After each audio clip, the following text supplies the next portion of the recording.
네, 스크린박 역사 탐구 생활 왕가 사는 남자 탈탈 털기에 오신 여러분 진심으로 환영합니다. 그럼 저희 본격적인 시작에 앞서서 다 같이 자기소개를 하는 시간을 한번 가져볼까 하는데요. 먼저 교수님부터 오늘의 주인공이시죠? 주인공이라기보다는 저는 고려대학교 86학번이고요. 문화유산융합학부에 재직하고 있는 김순남입니다. 안녕하세요. 저는 고려대학교 과학기술대학 컴퓨터융합 소프트웨어학과 이사학번인 이상욱이라고 합니다. 안녕하세요. 저는 고려대학교 글로벌 비즈니스대학 자유전공학부 26학번 김범수라고 합니다. 네, 안녕하세요. 저는 문화스포츠대학 문화창의학부 미디어 문예창작 전공에서 영상문학을 전공하고 있는 23학번 최규리라고 합니다. 반갑습니다.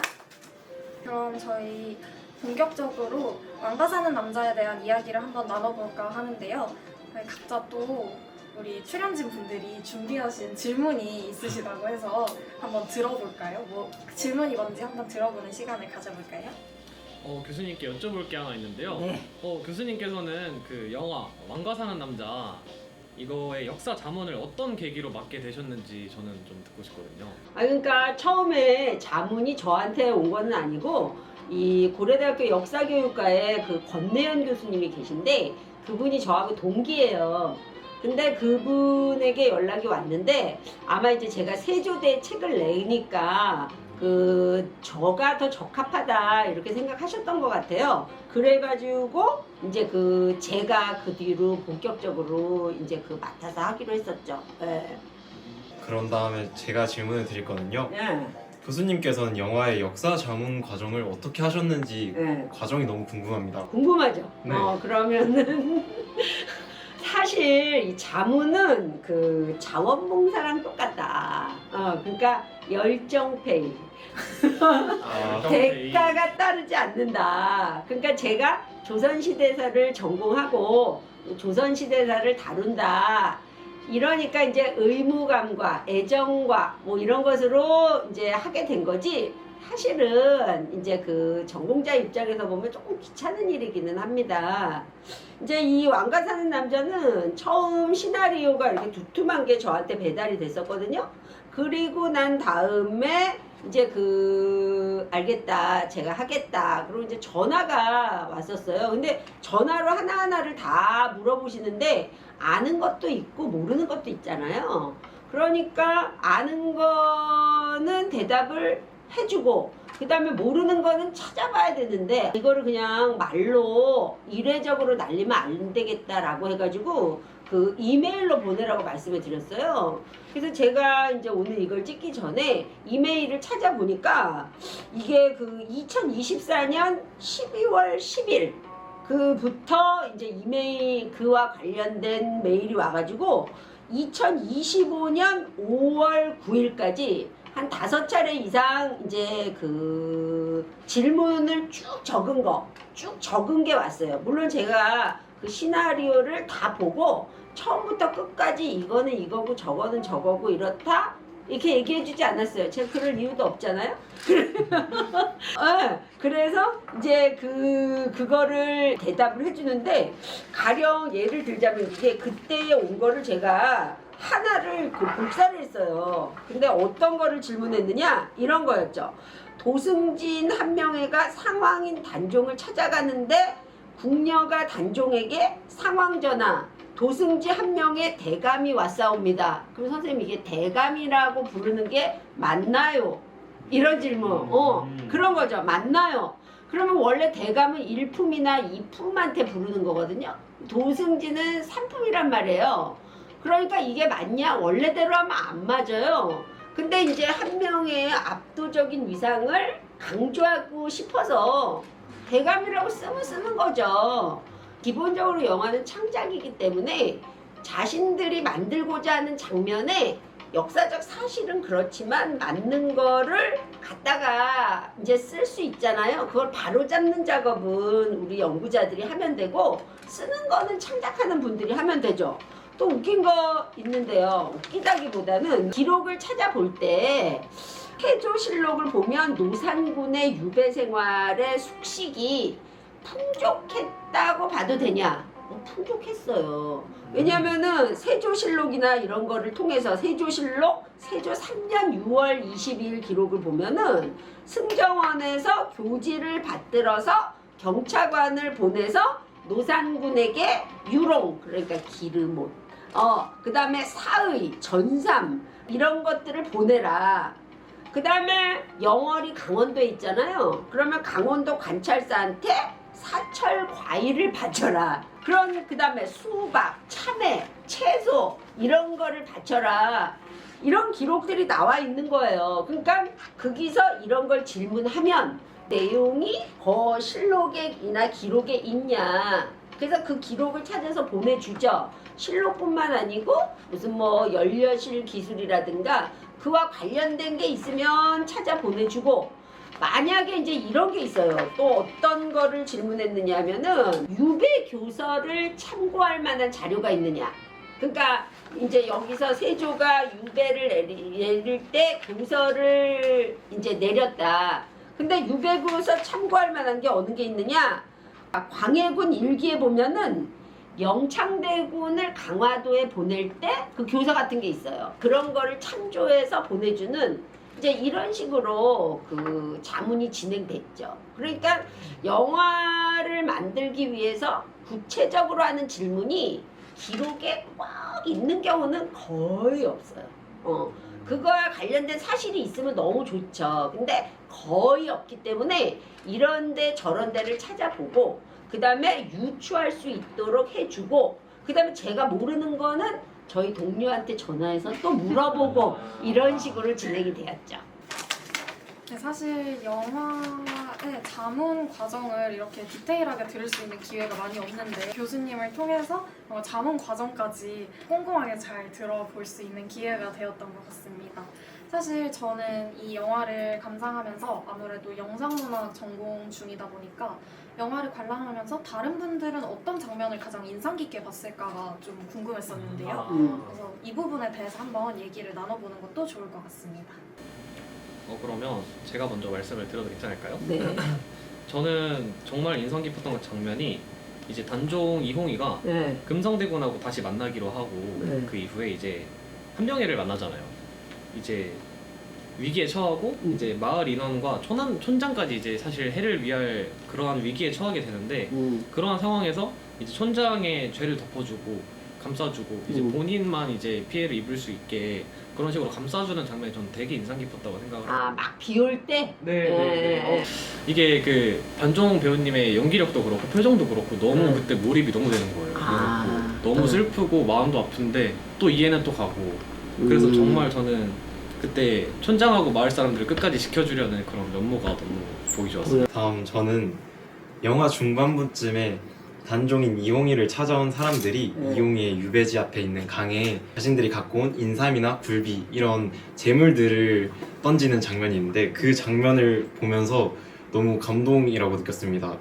그 이유가 뭐냐면은 그 던지는 와중에도 단종을 향해서 아직도 왕이라고 부르는 장면에서 폐위가 되고 유배가 되었지만 여전히 사람들은 단종을 왕으로 모시고 있구나라는 장면을 감동 깊게 봤던 것 같아요. 사실 저는 이 왕과 사는 남자를 보고 평론까지 한번 쓴 적이 있었는데 그때 제일 처음 이제 다뤘던 내용이 사실 이 계유정난이라고 하면 물론 단종도 굉장히 중요한 인물이겠지만 단종만큼 중요한 게 세조라고 생각을 했는데 이 왕과 사는 남자에서는 이상하게도 세조의 모습이 직접적으로 등장하지 않는다는 않는다는 설정이 되게 인상이 깊었던 것 같습니다.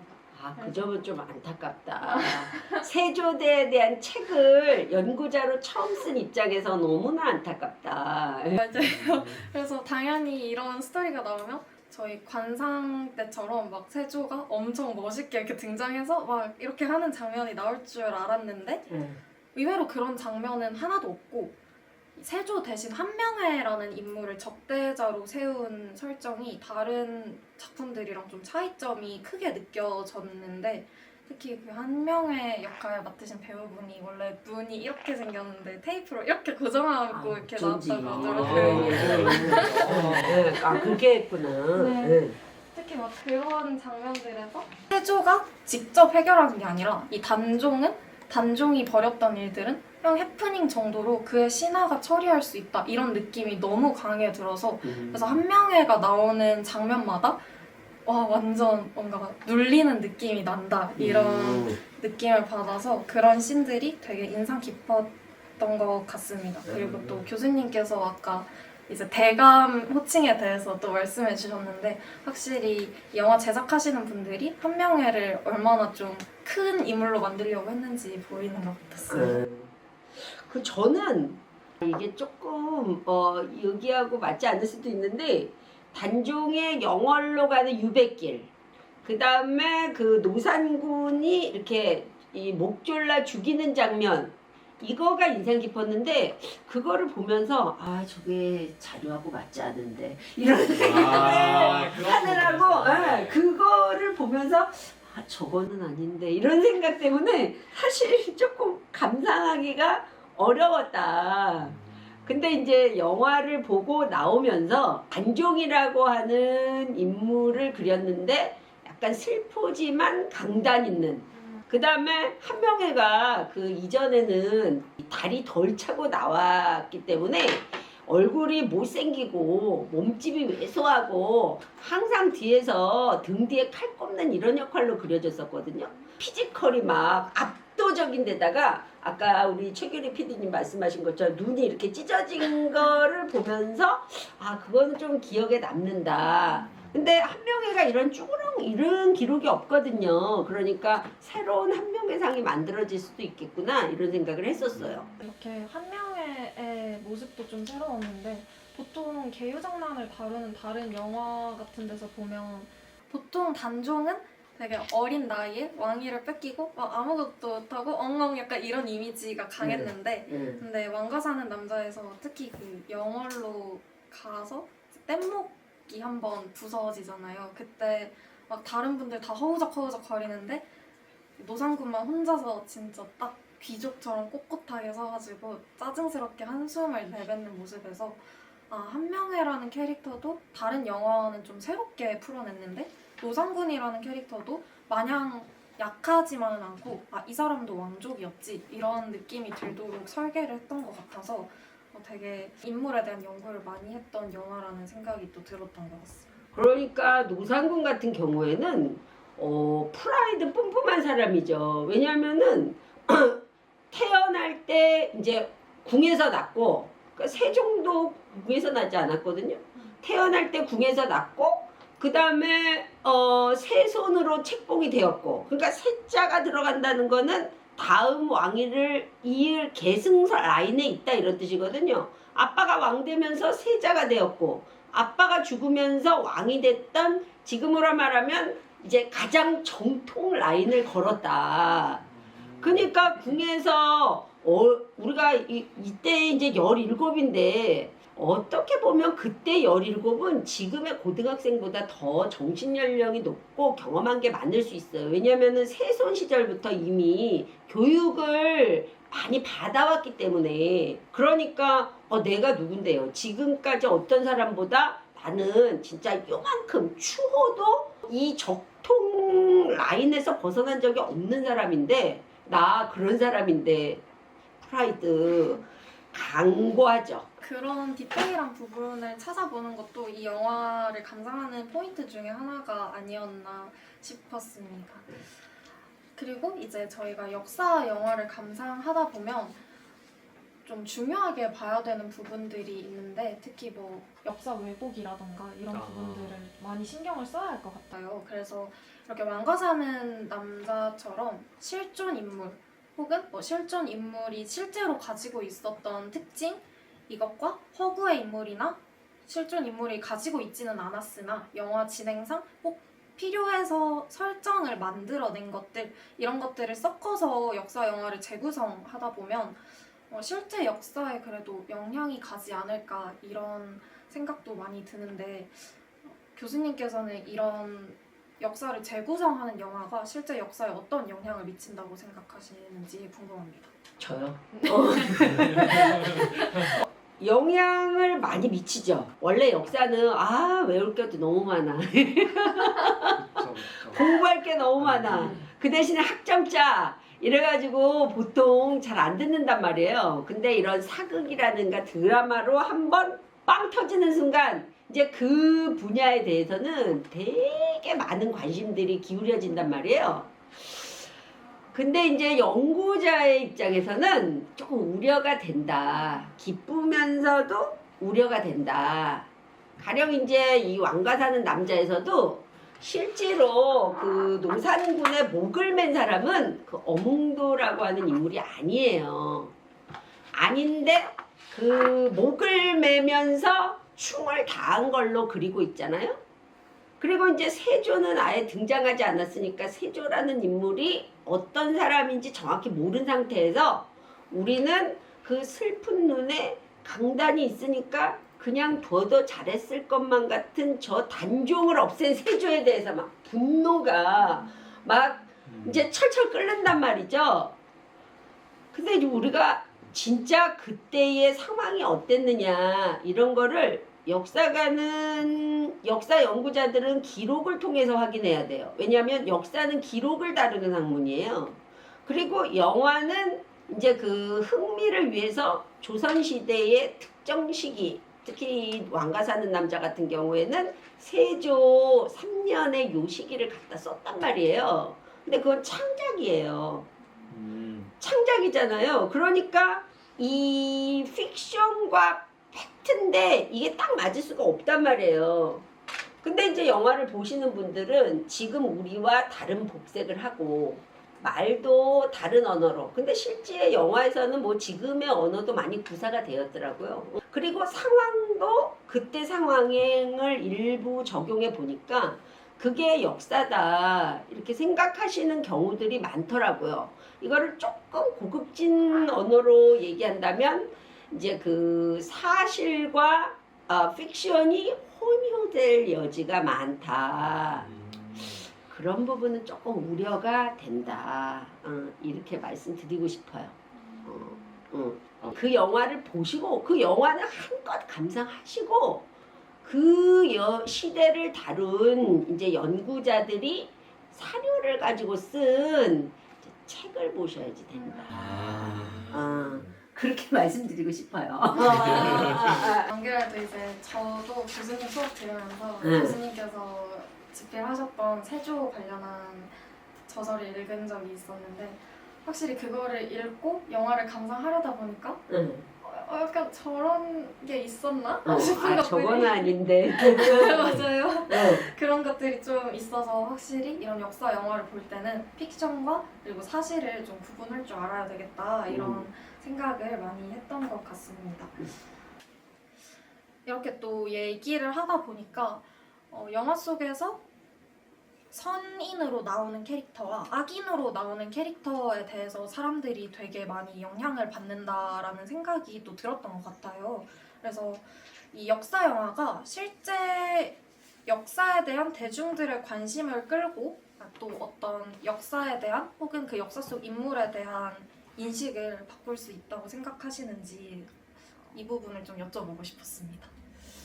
저는 이제 아무래도 역사 연구자이다 보니까 기록에 의존을 하는 편이에요.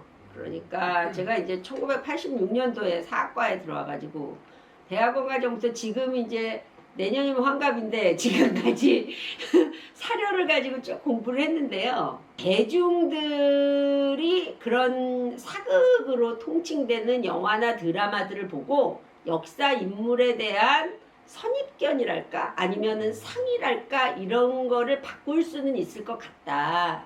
그러나 실제로 그 바꿔져서 우리가 그 사람이 그 역사 속 인물이 이럴 거야 라고 생각하는 것이 그런 모습들이 기록을 통해서 나오는 것과 일치하냐 이건 좀 다른 문제다. 저 같은 경우에는 이제 아무래도 직업이 그렇다 보니까 항상 드라마를 통해서 이게 기록에 어떻게 되어 있는가를 확인하려고 하고 저거는 이렇게 그려졌다, 저렇게 그려졌다. 이래서 이제 오로지 감상을 못하는 측면들이 있는데, 그래서 이 대중들이 그런 인물들에 대해서 생각을 바꿀 수는 있지만 또 악인이 선인으로 또 선인이 악인으로 이렇게 이제 받아들여질 수는 있지만 그것은 영화나 드라마에서이고 역사적 실상은 이제 그 기록을 통해서 파악해야 된다. 이렇게 말씀드리고 싶어요.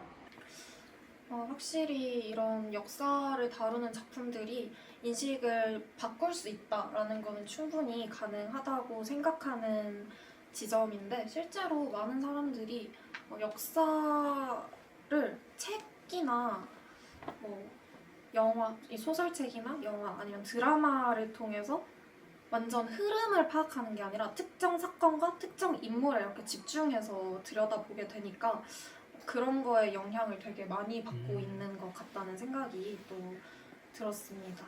그래서 확실히 이제 교수님께서 말씀하신 것처럼 영화 자체를 저게 사실이다 이렇게 받아들이기보다는 역사를 좀 깊이 탐구하는 계기로 이런 작품들이 작용을 했으면 좋겠다는 생각이 또 들게 되는 질문이었습니다. 다른 이야기를 한번 나눠보고 싶은데, 저희 너무 지금까지 비판 이야기를 나눴던 것 같아서 얕은 이야기 합시다. 얕은. 잠깐 머리를 쉬게 하는 시간을 가지고자 영화 속 인물 중에서 이 사람은 좀 인간적인데? 이렇게 느꼈던 인물이 있으시다면 그런 인물에 대해서 얘기를 나누는 시간도 한번 가져보면 좋을 것 같습니다.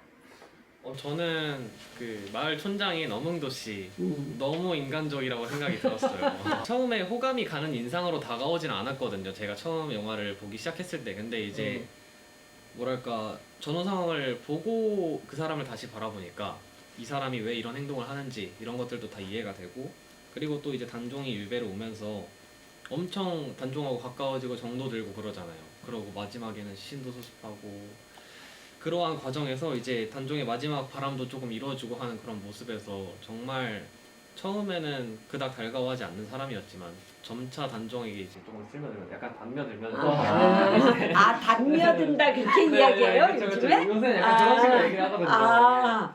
이제 그런 부분에서 조금 많이 인간적인 모습이 보이지 않았나, 저는 그렇게 봤습니다. 어몽도가 단종에게 단며들었다. 그렇죠. 근데 저는 조금 다른 생각을 가지고 있는 게, 그 인간적이라는 거에 일반적인 생각은 보통 따뜻하고 아니면 연민이 많이 가는 캐릭터들을 인간적이라고 하는데, 제가 인간적이라 생각하는 부분이 자신의 욕구를 가장 잘 실현하는 사람을 인간적이라고 생각해서 저는 한명회를 좀 골랐습니다. 제 생각인 권력을 위해서 본성을 숨기지 않고 그걸 유지하려고 어떻게든 하는 모습을 보고, 사람이 자신의 본성을 위해서 저렇게까지도 할 수 있는 사람이 있구나. 그래서 저런 사람도 인간적인 부분에서는 자신의 본성을 충실히 이행하니까 인간적이다라는 생각을 했습니다. 좀 권력욕이 있는 사람이기 때문에. 근데 저도 약간 범수님 의견에 굉장히 동의를 했던 게, 한명회라는 캐릭터가 신숙주와 한명회 에피소드가 있을 정도로 과거의 모습으로는 봤을 때는 되게 막 단종한테 잘해줄 것 같고 그랬는데, 이 권력의 흐름에 따라서 자기의 태도를 다르게 바꾸는 모습을 보면서 저렇게 자기가 원하는 목표나 아니면 권력이나 이득에 따라서 태도를 바꾸고 가장 최선의 선택을 하도록 계산을 하고 이런 모습이 인간적이다에, 저도 약간 이 자기의 욕망과 목표를 추구하는 모습으로 봤을 때 그런 지점에서는 한명회가 제일 인간적이지 않을까라는 생각이 들었고, 만약에 제가 조선시대에 살고 있었다면 뭔가 저도 지금 유배를 가게 생긴 어린 왕보다는 왕위를 찬탈한 뉴 왕에게 약간 굿신 열심히 하겠습니다 이렇게 할 것 같지. 과연 내가 이 시대에 들어가면 노장군 편을 들 수 있을까라는 생각이 많이 들었던 것 같아서 약간 번외로 얘기를 하자면 영화 속에서 가장 이해가 되지 않았던 인물은 그 노장군에 따라서 같이 영월로 유배길에 올랐던 상궁 네. 전미도 배우님이었던 그분이 제일 저의 입장으로는 이해를 할 수 없었던 것 같아요. 왜 굳이? 나 죽을 수도 있는데 그렇게까지 내 목숨이 지금 위험한데 그렇게까지 할 수 있을까라는 의문이 계속 들었던 것 같습니다. 제가 뭐 지금 저의 성향이 그렇다는 아니고 조선시대에 있었다면 지금은 뭐 잘 지냅니다 여러분들. 전적으로 동의합니다. 감사합니다. 저는 저는 한 명에 뭐 인간적이다 이런 거보다는 사람마다 고집하는 게 다 다르잖아요. 그걸 이제 어떤 사람 주관이라고 하고 어떤 사람 가치관이라고 하고 이렇게 얘기하는데 그 영화가 각자 다 이제 사람이 자기가 고집하는 거를 이제 그 충실히 갖고 있는 인물들로 표현을 한 것 같아요. 근데 뭐 여기 한 명회가 네 명 중에서 한 표, 두 표가 이제 제일 많은데 자기가 이제 그 뜻을 세우고 그 뜻을 일관되게 관철시켜서 나간다는 건 사실 좀 어려운 일인데 한 명에는 한 명의 나름대로 또 단종은 단종 나름대로 그 다음에 어몽도는 변화를 하긴 했지만 어몽도 나름대로 자기가 이렇게 해야 되겠다라고 생각한 대로 살았다라고 하는 거는 주체적인 인간상을 이렇게 다 그린 거다.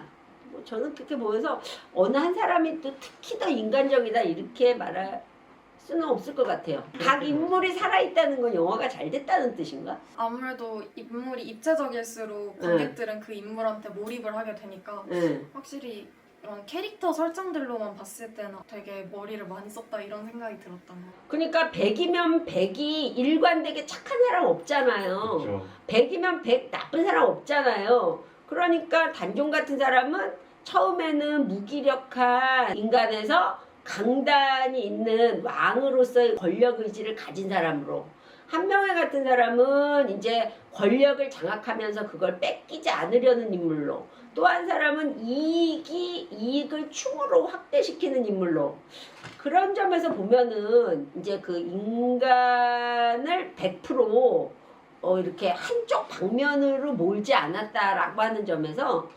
상당히 아까 말씀하신 대로 좀 입체적으로 그렸다, 그런 인물들이 많이 나온다, 그렇게 얘기할 수가 있을 것 같네요. 이렇게 오늘은 왕가 사는 남자를 진짜 탈탈 털어보았는데요. 네, 그러면 이제 이쯤에서 스크린박 역사 탐구생활 왕가 사는 남자 탈탈 털기 이렇게 맞춰보도록 하겠습니다. 다들 수고 많으셨습니다. 수고하셨습니다.